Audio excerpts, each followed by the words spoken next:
Have you ever been awakened early in the morning by sounds of laughter and cheering from a nearby house or HDB flat? Well then, you may have been fortunate enough to witness the performance of an ancient Chinese custom called gate crashing. You see, when a daughter is married off, the groom-to-be must come to collect his wife-to-be. Now, when he arrives at the girl's home, typically on horseback, he finds her welcoming him with open arms. And the family is so overjoyed to be relieved of the burden of having an unmarried daughter around that the groom is welcomed with hugs and kisses, an amazing display of affection. Once the girl's sisters have cast rose petals at his feet, he may collect his bride and the both of them will gallop off into their new life together. Not in this lifetime. No, I think in a Chinese wedding, they are more likely to feed him the rose petals. Actually, they're more likely to make him eat the rose petals. Yeah. The gate crashing session is a time in the morning where the friends of the bride are pit against the groom and the friends of the groom.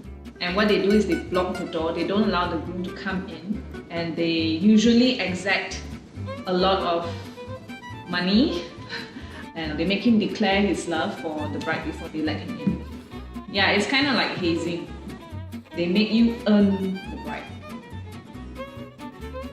No gate crashing session is ever exactly the same as somebody else's, but there's some common activities.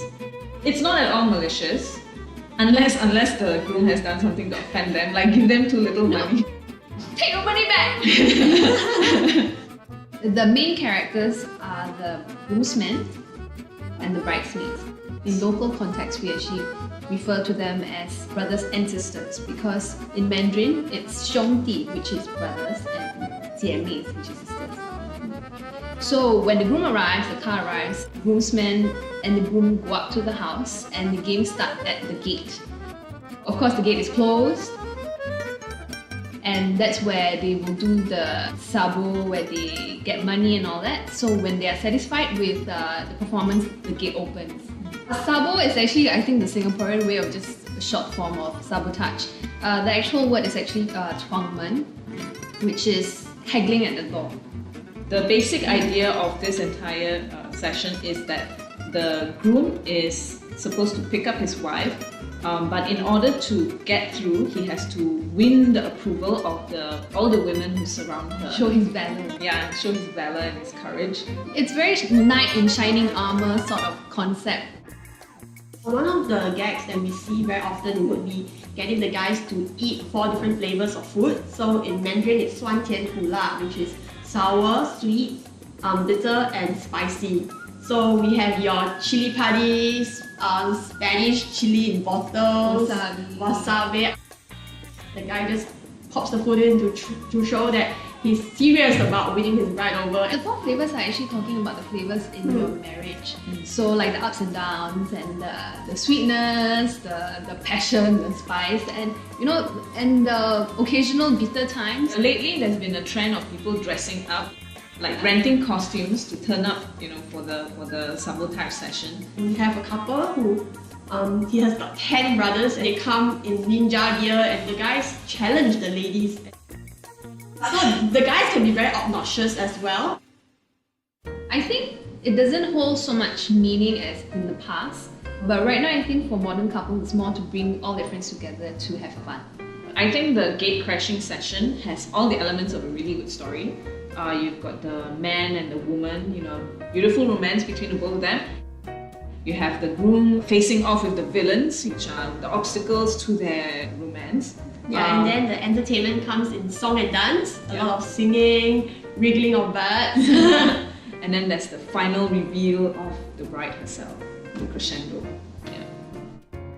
It also involves a lot of elements that the Chinese are really into. For example, like food, a lot of drama, a lot of just a lot of joy and noise, but also there are a lot of tears.